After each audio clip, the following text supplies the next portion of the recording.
اعوذ باللہ من الشیطان الرجیم بسم اللہ الرحمن الرحیم۔ اب ہم جو سبق پڑھنے جا رہے ہیں اس سبق کے اندر حرکات، تنوین، حروف مدہ، کھڑی حرکات، حروف لین، یہ سارے کے سارے اسباق جو ہم پڑھ چکے ہیں سب کی ریویژن ہوگی۔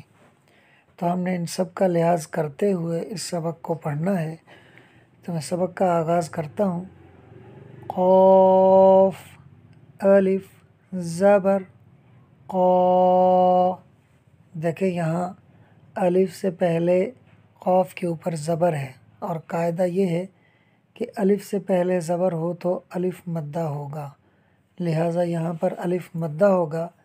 اور حروف مدہ کو چونکہ ایک الف یعنی 2 حرکات کے برابر کھینچ کر پڑھتے ہیں تو اس میں اسے کھینچ کر پڑھیں گے، ہجے بھی کھینچ کر کریں گے اور ہجوں کے بعد بھی کھینچ کر ہی پڑھیں گے۔ قاف الف زبر قا، لام زبر لا، لام پر حرکات ہو رہی ہیں اس لیے ہجے کے بعد نہیں کھینچا۔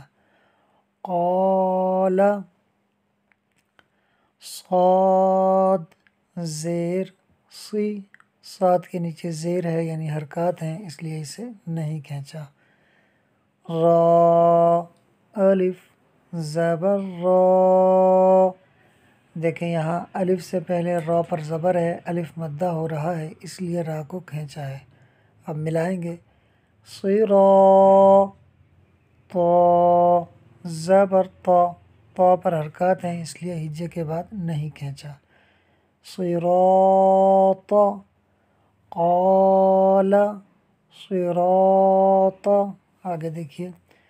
ہا کھڑا زبر ہا، ہا پر کھڑی حرکات ہیں اس لیے اسے ہجے کے بعد کھینچا ہے۔ ذال الف زبر ذا، یہاں الف سے پہلے زبر ہے تو الف مدہ ہو رہا ہے اس لیے اسے ہجے کے بعد کھینچا۔ اب دونوں کو ملائیں گے تو ھذا قال صراط ھذا، آگے دیکھیے۔ ذال کھڑا زبر ذا، ذال پر کھڑی حرکات ہے اس لیے اسے کھینچا۔ لام زیر لی، ذالی، لام کے نیچے حرکات ہے اس لیے اسے نہیں کھینچا۔ کاف زبر کا، ذالک کا، کاف الف زبر کا، الف مدہ ہو رہا ہے اس لیے کھینچا۔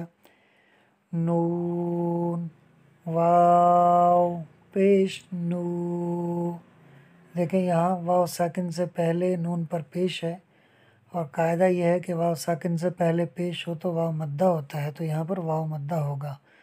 اور یہ واو کے بعد جو الف لکھا ہوا ہے یہ پڑھا نہیں جاتا، یہ لکھنے میں آتا ہے فقط۔ کانو قاف الف زبر قا، لام واو پیش لو، قالو۔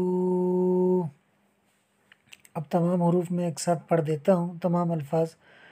قال صراط ھذا ذلک کانوا قالوا۔ اللہ تعالیٰ سے دعا ہے کہ جو پڑھا اس میں جو غلطی کوتاہی ہوئی اپنے کرم سے معاف فرمائے۔ اس کا ثواب ہمارے عمل کے مطابق نہیں بلکہ اپنی شان کے مطابق عطا فرمائے، آمین بجاہ النبی الامین۔